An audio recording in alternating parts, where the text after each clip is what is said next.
Welcome, everyone. Welcome back to She Nailed It. My name is Natalia. I'm your host, and I'm so excited to introduce our second episode. So, again, welcome to She Nailed It, and I hope you enjoy. Welcome back again to She Nailed It. This is our second episode. I have my second guest with me, Mr. Mike Lee from A New Second Chance. Thank you, thank you, thank you. Glad to be here, by the way. I'm glad to have you. And so we're going to be talking about today, talking about mental health, of course, and how social media affects our children. And Mr. Mike has some great information that he shared with Wow. me earlier this week, and I want to share it with you guys. So just stay tuned, listen, and I hope you get something from this message, this episode. Yes, indeed. Well, actually, while I have some information and it affects, when I talk, I like to talk about family. I use real examples and things that I see in my own family, so that you know that I'm not just talking about other families. But it's amazing, some of the research that I've done recently, some of the stuff I found out. I'm excited to share. And since you want me to share, I'm going to share it. But I do. no, when we talk about, imagine this here. Imagine right now a billionaire. A billionaire, right? Mhm. Imagine a billionaire want to take your kid to Mars. And your kid sign up for it. I'm talking about 7, 8, 9, 10 years old. Sign up to go to Mars. Mm. And no consent whatsoever from you.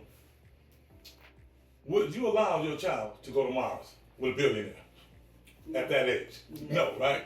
In fact, if a billionaire took your child to Mars without your consent, that would be major legal problems. Wouldn't you agree? I agree. Okay, so let's start there, because these billionaires are the billionaire tech companies. Mm-hmm. And your child is now exposed to something that we've never been exposed to. I'm going to doubt, I'm going to move forward, I'm going to go backwards, we're going to go back and forth on this, because at the end of the day, it's going to amount to what I call the play-based generation and the phone-based generation. These are two different generations altogether. So what has happened is these billionaire companies are extraordinary marketing gurus. What they first did was they made us afraid that our kids can't play outside by themselves. They might get snatched, they might get abducted, something might happen to them. So we watch our kids tremendously outside. You don't allow your child to go anywhere without a cell phone, do you? No. Absolutely. No. So then what happens is, I call that the overprotection. So when they're in the house and they're in their room and they have their portal meaning tablet or phone, Mm-hmm. and they're unsupervised completely. They got their door shut. You're not welcome to come in for the most part. In fact, you're disturbing me when you call me for dinner. You know, what are you calling me for? And when that happens, that child is, generally speaking, they're in their room. They're not going to bed until 2, 3, 4, 5 o'clock in the morning. They're unsupervised. So they're oversupervised for the outdoor, undersupervised for the indoor. Now we'll go back. So I think the iPhone came out in about 2007. Don't quote me on this. I may be within a year or two. The iPhone came out in about 2007. Mm-hmm. And then after the iPhone came out, a year or two later, the like and the share, the retweet button came out. About 2009. Yeah. Then about maybe 2010, the facing camera came out. Mm-hmm. After the facing camera come out, about 2010 or 2012, Facebook acquired Instagram. Yep. And when that happened, it all went haywire. Mm-hmm. In fact, individuals start, families, like you, me, all of us, give your kids a tablet or a phone, because what did it do? It kept them occupied, kept them quiet. Yep. That's all you wanted, was some peace of mind. But nobody ever thought about the mental health effects of it. Yeah.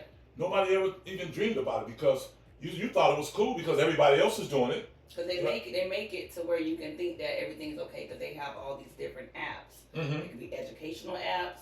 It can, whatever it is to keep them occupied, so it's not all bad, as a parent would say.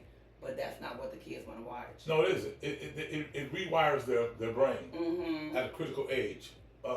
it got so bad when they did when these mega companies began to do research, the effects to check the effect of mental health and mental illness or behavioral health on these particular devices in kids, that they start covering it up with propaganda.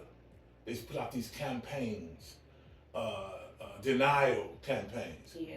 And then they came up with a law. They got an internet law. I think it came out in 1998. It's the child, it's like COPA, child. It's the internet law that you have to have parental consent. Now a kid has to have parental consent Mm-hmm. Okay. At the age of 13. Mm-hmm. Now, what that means is that if you 14, I think. So what that means is that a child can now just, if they're 14, they can say they're at that age. They put in their birth date, right? Consent. And this consent, and it's signed over. What they just signed over is all their likeness, their image, their content. They signed it over, Mm-hmm. right? But here's the tragedy of that. All they have to do, if I'm 10, 11, is put the birth date in there. There's no check and balance system. Right. Put the birthday in there, it's consent, boom, I'm on. In fact, it is known that 40%, over 40%, slightly over 40% of American kids have Instagram accounts under the age of 14 and 13. Under the age. I believe That's amazing. So now you got the effect also is more devastating on young girls than it is boys. Yes. Because young girls, there when the like button came and the camera facing came, face cam, that came, they spend their entire day and moments trying to be accepted, Mm-hmm. trying to build a so-called brand by people they don't even know. Yeah. They don't even know. And the young boys are adorned with, believe it or not, pornography and games. Yep. All of them. You go in anybody's household, the boys is like this. Mm-hmm. They're gone. They're completely gone. It prevents them from socializing with people. They don't know how to communicate. Yep. They don't know how to talk to anyone. They don't know how to write. Read. But because there's no social interaction is gone. Mm-hmm. No eye contact. No social interaction. You gotta understand what this is doing to the child. Yeah. I was watching I was watching Simon Fuller, American Idol guy and all of that. Is he American Idol? He's a voice. One of them. You know Simon. Mm-hmm. Simon, and they were doing an Yeah. interview with Simon. Yeah, they were doing an interview with Simon. And it was one of the national broadcasters that was doing the interview with him at his home. And he brought his son out. He said, my son here, he's not allowed to be on social media but an hour a day. He's going to know how to write. He's going to know how to talk. He's going to know how to communicate. Mm-hmm. And I thought that was so profound because that's what we're missing it at. We don't even have eye contact anymore. No. We don't even have eye contact anymore. I'll share this here. I was just talking to my niece, real story. I don't know if she'll get me for this, but my niece, I was just talking to her and her son, which is my great nephew, very talented kid, plays football and basketball. She got two boys, and one won the championship in high school 2 years in basketball. They won a year in football. Now the younger one has come up. He's a junior this year. Okay. Heavily recruited right now. So Virginia won him and everybody, and they take him up to the campus. He loves the facility because I talk to him. I communicate with my nephews and nieces. And he loves the facility. And I get a call from my niece and she said, I said, what's up? She said, I need you to talk to your nephew. I said, why? What's wrong? She said, well, I was talking to the coach up there after they recruited him and took him in for an on-site recruiting visit. Mm-hmm. The coach says, we love him, we like him, but I don't think he like us up here. Why do you say that? Because he don't talk, he don't say much. Oh. Very talented young man, Mm-hmm. A student, everything. But the habits of social media is eating at him. Yeah. So now getting back to if you allow your kid to go to Mars with a billionaire, out your consent, you say no, but the answer is really yes. That's exactly what's happening. So as it turns out, we have a mental health crisis amongst our youth today. Yeah. Right? Because you got two different generations, and we're talking about from the 80s on through. This is what we call the phone-based generation versus the play-based generation, right? When we were younger, look, we cried if we couldn't go outside and play, right? I mean, that was the last thing That's I what wanted we to do was wanted going to out. do. Had to be out. First they did our We homework. cried. In fact, if you couldn't come out, we'd laugh at you and point, you can't come outside and pick on you. You know what I'm saying? That is so true. If you want to punish your child today, know what would tear them apart? You take their phone and their tablet, sit them outside in the backyard for 8 hours. That's like a sentence on them. That's like a prison sentence on them. Go outside and play? What they gonna do? They don't know what to do. We did everything. Just think about it. Yeah. The rules of, and not only that, we didn't have no cell phone. We didn't. Right? And everybody knew where you were at. I was talking to my partner and we were discussing this the other day. My mom or your parents or grandma, auntie, whomever would come outside. Everybody gone, she'll see one little boy, one little girl out there. Have you seen Michael? No, go find him. And somehow or another, he or she would go to this point and get to that point. Yep. They would find you. To get you. That's right, and get you home. So if they go home. Yes. Yep. Think about that. Yep. And, well, we played, the rule was for us that we had to be in when the street light come on.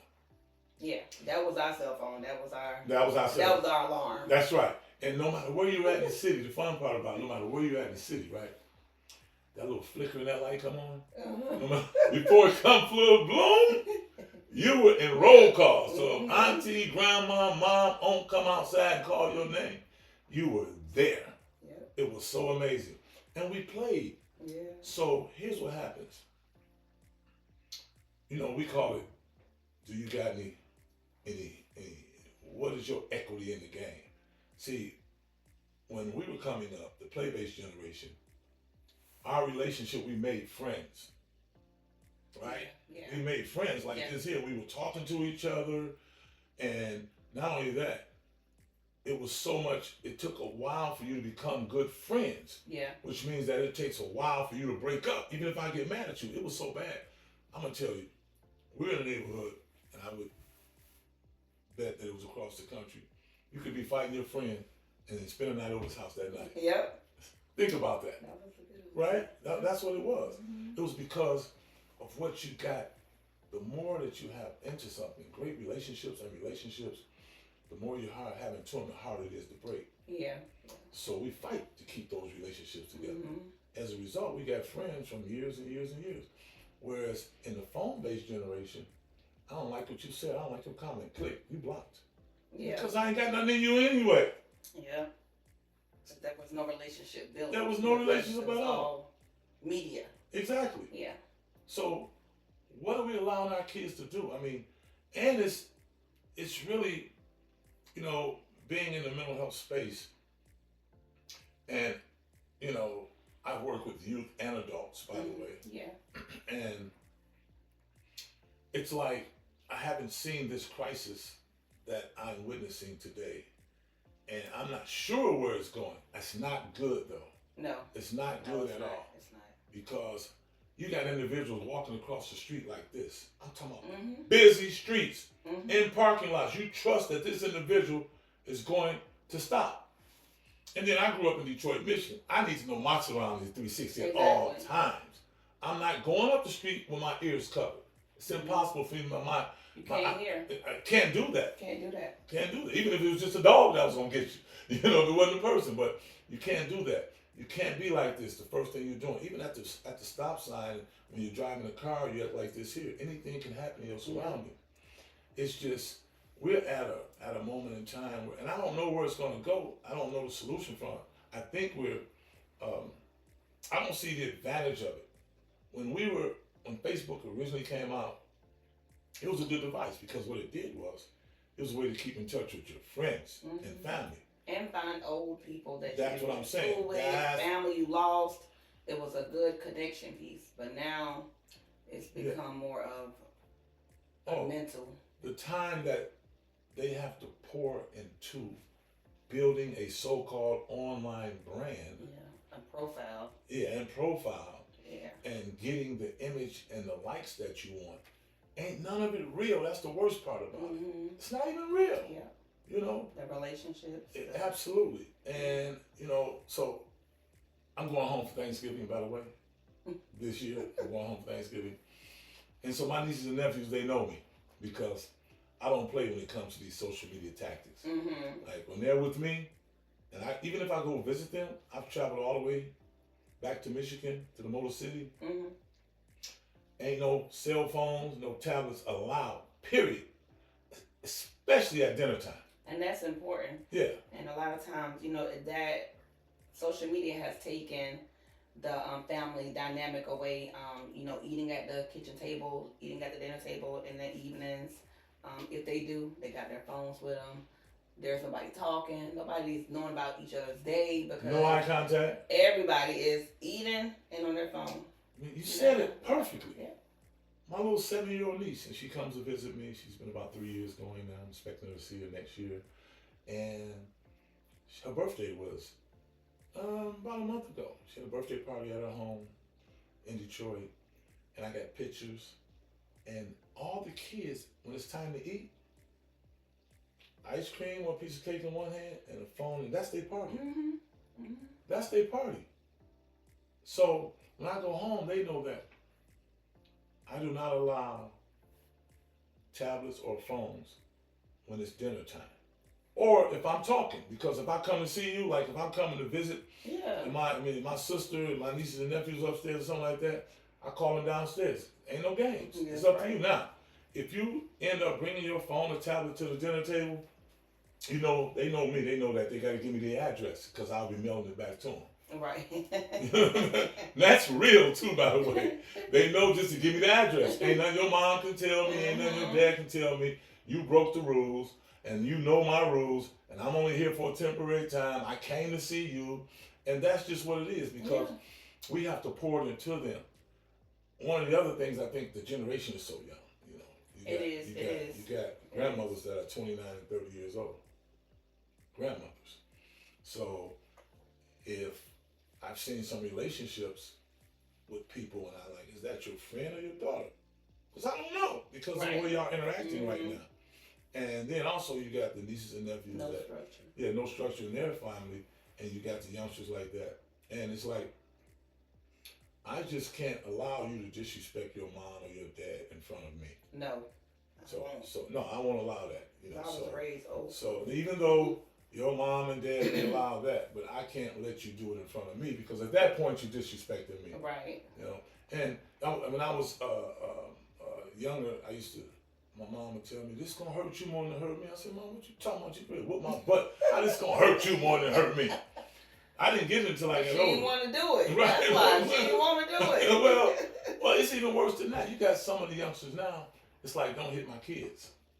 Yeah. Now, nobody's hitting your kids to hurt them. No. Because I don't believe in that. I've never believed in that. It's definitely and I know how it was in some families years ago. That's a whole different topic, a different discussion another day. But what I'm telling you, your kid has to be disciplined. So you can't bring your child over to my house and tell me don't hit your child. Well, I ain't trying to hit your child to begin with. But you can't tell you. In fact, if I can't discipline your child when you leave, your child's going with you. You can't leave them with me. That's right. And if you leave them with me, I'm responsible. Mm-hmm. So I get the concept of this gonna hurt you more than it hurt me as an adult. I didn't get it as a kid because let's say a ball roll out the street. You tell that youngster don't run out the street, chase that ball. Call me, let me know, I'll get it out the street. There's cars coming up and down the street. And they don't look both ways. That's right. And they can't. Their judgment is off. They can't measure the speed of a car and trust the brakes. It's just a ball. Get me. Normally if they're outside little anyway, I'm outside anyway. Right. I don't leave them outside like that. But if they're out there, they'll run to that curb. They know not to go in that street. But let's say that they ran in the street after I told them not to. Mm-hmm. Well, that calls for a behind whipping. Yeah. I got to. Because here's why. Here's the simple. I'd rather you cry than me cry. That's because if that car hit you, exactly, I'm in straight tears. Yeah. And how am I explain that to you? My sister, my cousin, you left it with me. Mm-hmm. Right? How am I explain that to you? So instead, I'd rather you cry. So you're going to catch it and you're going to cry. But the good thing about it, we hug afterwards, wipe the tears down, we hug, it's forgotten about, we tell each other we love each other, we keep it going. So that's the way that goes. But I think it's part now that we have accepted these social media platforms to the extent that we don't have any management. There's no supervision. Yeah. Something must be done about that. You must mandatorily begin to put constraints on the time frame Of your of your, children. yeah, when it comes to social media. Now Mm-hmm. they're not gonna stop. I did I did the Hornets, the Charlotte Hornets first mental health awareness night. Mm-hmm. Yeah, I did that a couple of years ago. Okay. And I'm going to be doing it again. And you're going to be part of Good it. stuff. And Okay. one of the things that happened, I had 200 kids. Okay. And what I did with 200 kids, I wanted to sponsor. We did it at the arena on a game day. I wanted to sponsor these 200 kids. And I wanted to, 100 of them, we bought tickets for them to go to the game. Okay. These are kids that would otherwise never get a chance to go to a game. So we had to sponsor that. Sponsored 100 lunches. I had 10 chaperones. I had like one chaperone per 10 kids, like that. And then the kids went to the game that night. We took care of their dinners because we got them out. Because these are kids don't have transportation to and fro, so we provided transportation. It was a real big deal. And while we were in there, one of the panelists had told the kids to stop using social media. I immediately stepped in because I was the moderator. It was my show. I was hosting it. Mm-hmm. But everybody's equal, but I'm not allowing that because that was a mistake to tell them to stop because it's frivolous. They're never going to stop using social media. Right. And what I did was I converted it. I actually took the mic. I didn't take a mic because everybody had their own mic in their chairs. I was just had a roaming mic. And I said, listen, I want to retract what she said. And I want to readdress that. I understand what she was probably going with it, but I want to tell you this here.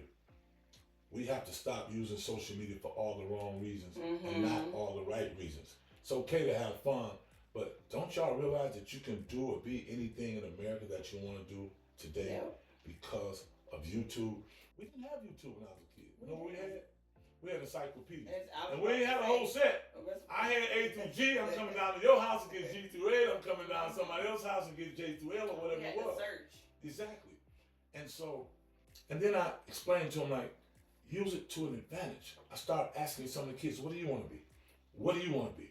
What do you want to be? And they were telling me, well, go online. You have access to that. You don't have to wait till you get to college first year. You don't have to wait till you get to 12th grade, 11th grade. You have access right now to the world at your fingertips. Mm-hmm. So they must be educated on how to utilize these tools in a positive, impactful, powerful way. And that's when we're going to begin to turn this thing around. Because at this rate, their careers is in trouble.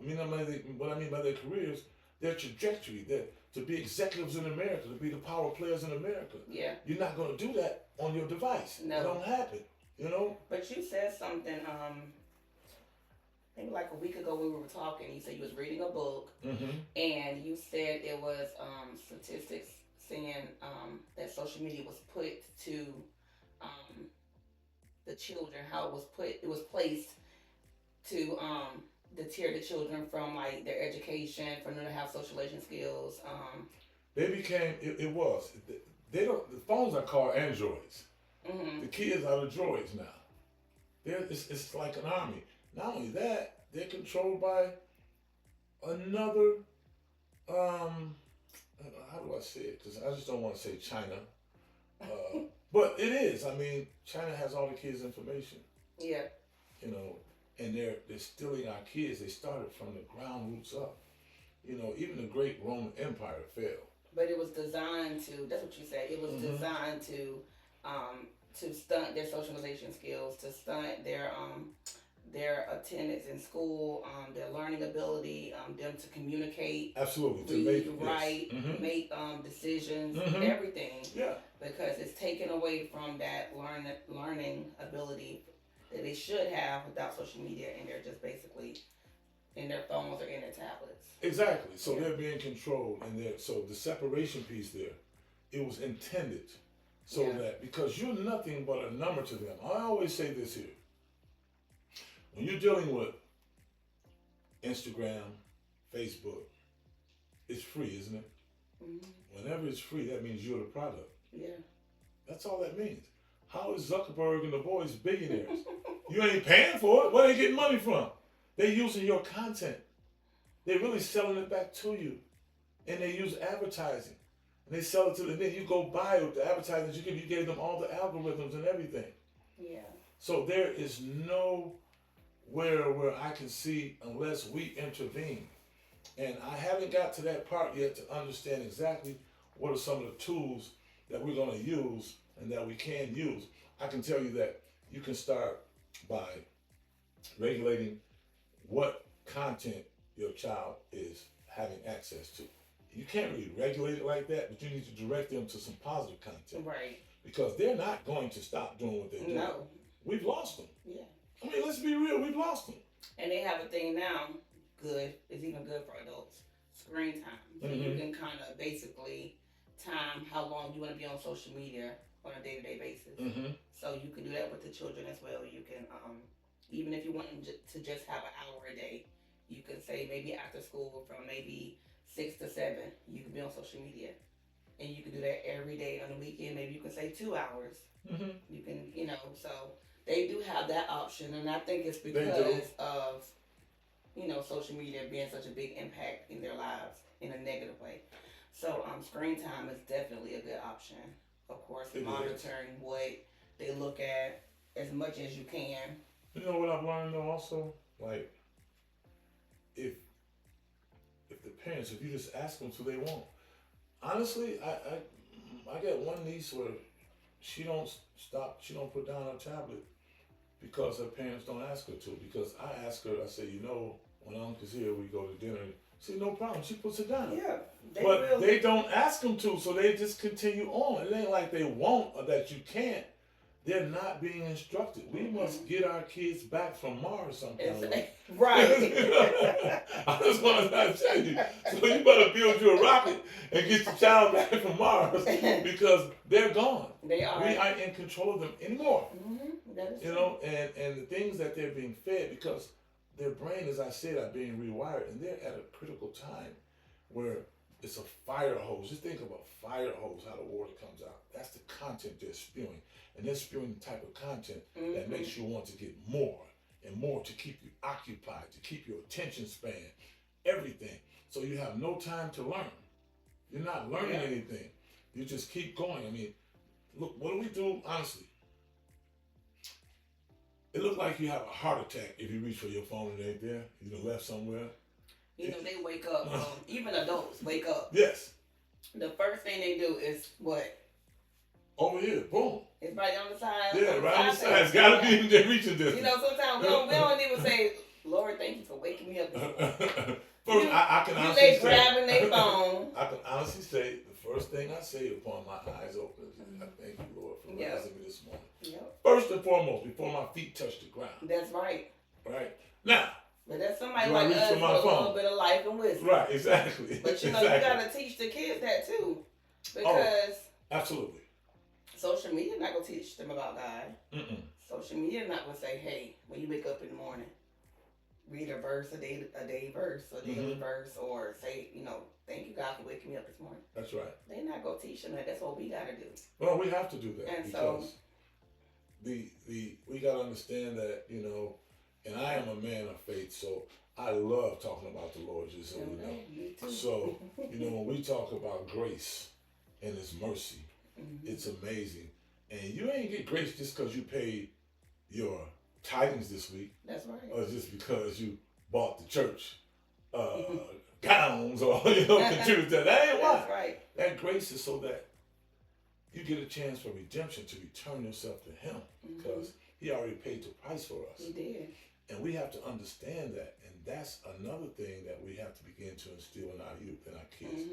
Because then you've got a protector that can, that's the greatest source of all. Yeah. Instead of allowing us just to go haphazardly.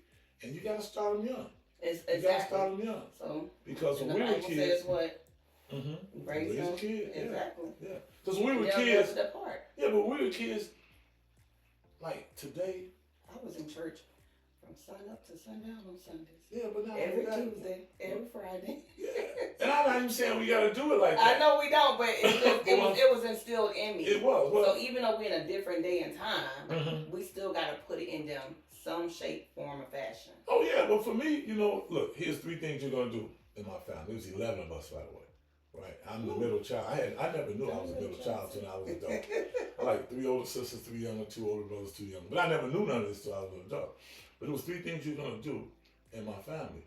You was going to choir rehearsal during the week Mm-hmm. You was going to what's known as the Easter market on Saturday morning because you're gonna love them groceries back and all that money. And you was going to church on Sunday morning. Now anything else you get in was on you, but it's gonna be between those things that you had to do. So, and I love that. I love the fact that I understand that somebody prayed for me. That's why I'm still here today. Yeah. I'm glad that I got those whoopings that I got. Me because, too. Me yeah, too. Yeah, because I know that's why I'm here today. It was an anomaly. It was an anomaly once again if a kid died or passed away when we were kids. Right. That didn't happen. It did. It was an anomaly. It was super rare. Something had to happen that you never heard of. It was a But big today our tragedy. youth are dying wholesale and we don't even pay no attention. Because it's so normal. I talk to some of the kids, not the other way, but I talk to some of the kids. I love to talk to the youth on the street, and when I talk to them, some of them don't expect to live to see age 25. Yeah. Why are you, really? It's like one of the biggest tragedies that I see even on the street when I'm talking to the youth on the street. I saw an elder gentleman walking up the street. He crossed the street because he's scared to go past this guy here on the corner. Because the guy on the corner got a blunt in one hand, 40 in another hand, probably got the thing on his waist. And our adults are fearful of him. Well, that's the guy I want to talk to.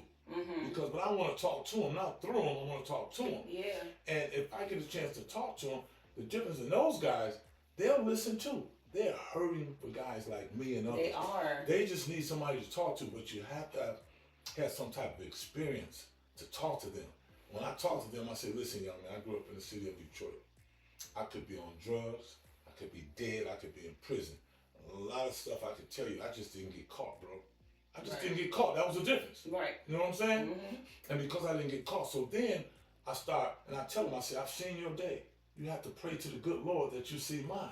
Mm-hmm. Right? So, time That's I'm good, done right? talking to this individual, you know who I'm in? Hey, thanks, when you coming back through, you Yeah. know, you now. Yeah. So I'm like, wow, that's all it's about. They just need somebody to talk to.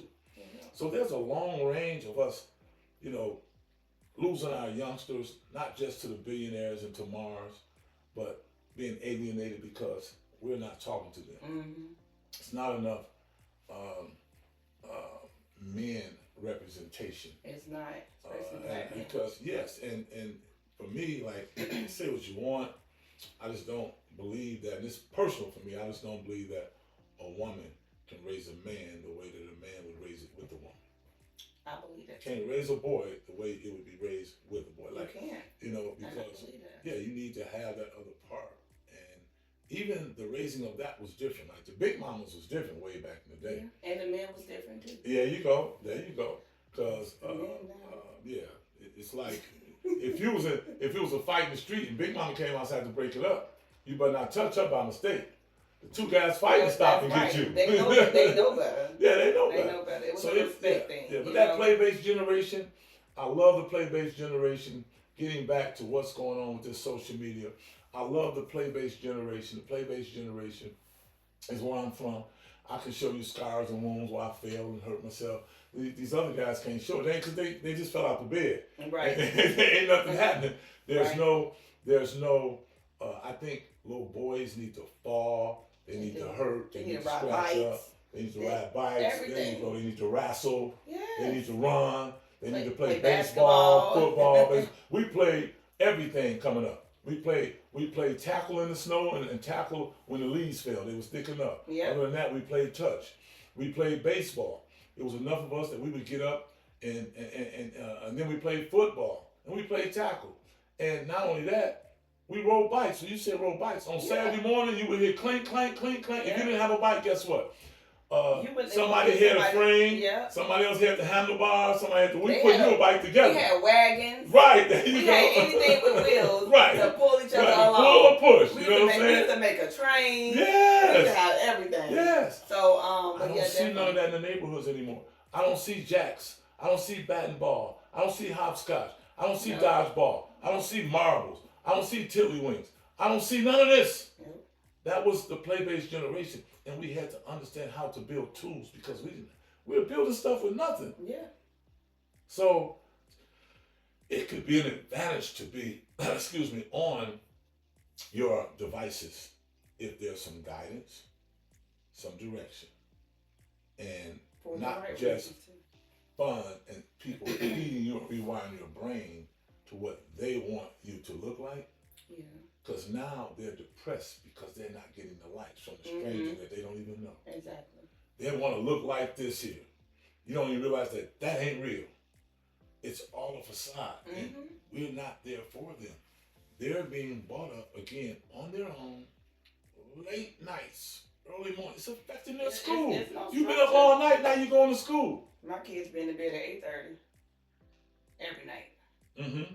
I do not play. We grew up on a very structured home, There you go. and that's how I raised my kids. Even now, my kids go outside and play. My son, he go play basketball. Both of them, they go Mm-hmm. across the street, and Mm-hmm. it's a couple of kids out there in the neighborhood and they play. But I push my kids to go out there and socialize. My daughter was raised. We kind of grew up in the projects when I was raising her. She went outside and played all day long. Mm-hmm. That was back in the early 2000s, but I'm just truly blessed to have kids that want to play outside. Yes. Now do social media and the tablets take over especially my little one? Yes. Yes. But Mm-hmm. I have put a timer on his social media now. Okay. So he'd do a day in the morning because of course he wake up, he'll get ready for school, so he'll probably get on his tablet on the way to school. He'll get an hour in the morning, hour in the evening, and that's it. On the weekend, he get 3 hours because Wow. he Wow. was on it Amazing. too much. Good stuff. But on Sundays, I used to when my daughter was growing up, they wouldn't have it at all on Sundays. But now I kind of got a little lenient. So he'll have it 3 hours, and because when we be in church, I'll still make him stand up whenever we doing praise and worship, Mm-hmm. and then if we're doing prayer. But whenever he's sitting down, he'll probably play his tablet or whatever. But I try to keep it to a minimum. Yeah. Yeah. And I remember that was like, even that, having a tablet in church. I remember when it was taboo. But it eased in on us because It it did. is. I mean, it's something that's acceptable, especially when you see the pastor with the tablet. But I don't want them to ever get to the point where they're not listening to the word because Absolutely. because they can tone it out, and that's why whenever I see him too into it, or he's sitting down and we're praising and worshiping God, oh, you go stand up and you go do that too because Mm-hmm. at some point you gotta get that in you. I don't want you to just be a warm seat That's right. in the building. So but yeah, That's good. That's awesome. I like to hear that. yeah, Yeah, we're. But I think that it's because I don't want to be like the monster of it, the bad guy, the anti-social media guy. I'm nothing about that. no, I'm just talking about true effects, what's going unmanaged, what right. is affecting our kids today, what is a mental health crisis in America today. But it's facts. It's not Yes. like you saying something Yes. that hasn't been said. It's just not talked about a lot. It's not talked about. But it is affecting our children. And it's not And dealt with. No, It's no. not dealt with. Because they don't want to deal with it. Exactly. Because You know, the ones that, yeah, yeah, it's such a mental health crisis in it's America. bad. We didn't have these problems when we were young. So, No. and I talk to a lot of the youngsters, and they're like, well, I come from the mud. What mud? You've been taken care of all your life. What are you talking about? You want to Really? be hard so bad. Yeah, exactly. What mud? What are you talking about? You slipped in the mud? Yeah, Like, like, come from no mud, bro. You got parents, you got uncles, aunts, you ate every day. You ain't never been hungry. You don't know what it's like to be hungry. mhm. You have made some choices to go out there and do what was wrong, like we Yeah. all did. But no, listen. I think that we have to curb the appetite of We do. It's an the- addiction. it's thank It's you. an addiction. And a true addiction is a disease, Yeah. right? And And- so, because the first thing you do, you take it away, they crying. Right. Give it back to them, they stop. Mhm. Like a baby Yeah. losing its pacifier. Yes, You think know? about that. They got It's the some- new pacifier. Yeah, it is. But it's giving you more than milk. It's Mhm. giving you all of this content. It's giving you this content. Good and bad. Yes, good and bad. Yeah. And so, what do we draw the line at? What are we going to do now? As I do more study, because I just got heavily into this part, the social media with kids, I'm going to come back because I'm going to study. I'm really intrigued, and I want to be part of the solution.